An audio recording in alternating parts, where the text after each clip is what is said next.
भगवान सुखदेव जी महाराज का मंगलमय प्राकट्य हो गया है। एक क्षण भी रुके नहीं महाराज, चल दिए। व्यास जी महाराज पीछे पीछे जाने लगे, बेटा रुको, बेटा रुको, बेटा रुको। आहा, बड़ा मधुर श्लोक है।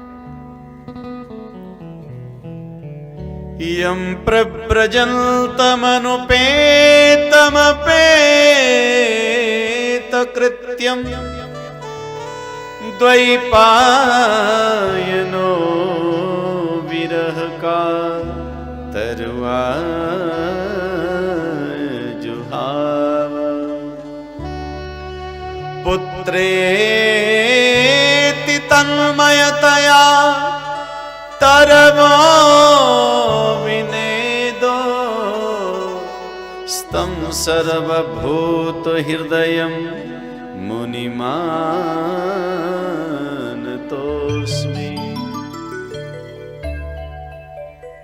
भगवान वेदव्यास सुखदेव जी के पीछे पीछे जा रहे हैं। बेटा रुको, बेटा रुको, बेटा रुको।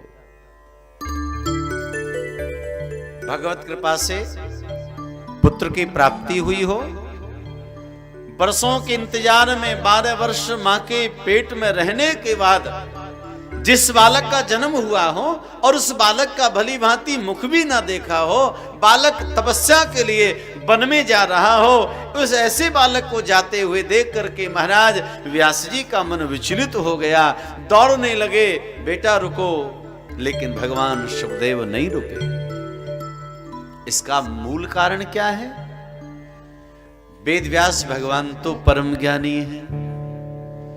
व्यास जी संसार को ये बताना चाहते हैं, मेरा बेटा जो सुखदेव है उसको संसार में कोई रुचि नहीं है। मैं रोकना चाहता हूं, लेकिन फिर भी जन कल्याण के लिए, समाज के कल्याण के लिए सुखदेव वन के लिए प्रस्थान कर रहा है।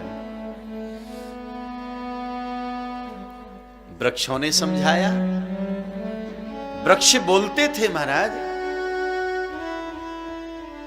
लेकिन फिर भी चले। आगे सरोवर में कुछ युवतियां स्नान कर रही थी, सुखदेव भगवान निकल गए, वो स्नान करती रही। पूज्य व्यास जी जाने लगे, क्षमा मांगने लगी, महाराज हमको क्षमा कर देना, हमने आपको भली भांति देखा नहीं। व्यास जी ने कहा, देवी क्षमा तो आपको मेरे बेटा सुखदेव से मांगनी चाहिए थी, और तुम मुझसे क्षमा मांग रही हो।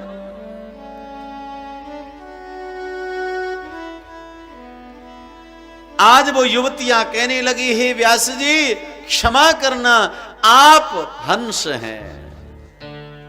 और हंस की विशेषता क्या है?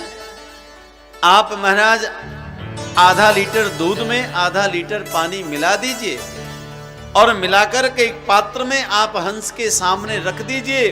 हंस की ये विशेषता होती, उसमें ये ज्ञान होता है। वो महाराज दूध को निकाल लेगा, पानी रह जाएगा, इतना उसको बोध होता है, इतना ज्ञान होता है। तो उन युवतियों ने कहा कि आप इतने बड़े ज्ञानी हैं, आप हंस हैं और सभी पक्षियों में हंस श्रेष्ठ माना जाता है, लेकिन व्यास जी हमको कहने में कोई संकोच नहीं है, आप यदि हंस हैं तो आपका बेटा सुखदेव परम हंस है।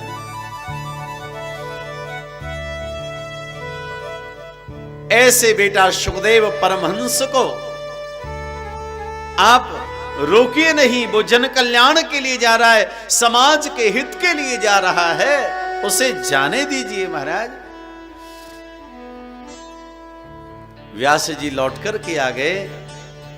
ऐसे श्री सुखदेव जी महाराज आज वन में गए और वहां जाकर के तपस्या करे हैं। और इन्हीं भगवान सुखदेव जी ने राजा परीक्षित को कथा श्रवण कराई थी। ऐसे भगवान सुखदेव के मुख से हम 7 दिन कथा श्रवण करेंगे। इनको बारंबार प्रणाम करें। बोले सुखदेव जी महाराज की जय हो। अब देखो भैया, कथा का जो क्रम है, जितनी कथाओं का उद्गम हुआ है वो नैमिषारण्य की भूमि से हुआ है।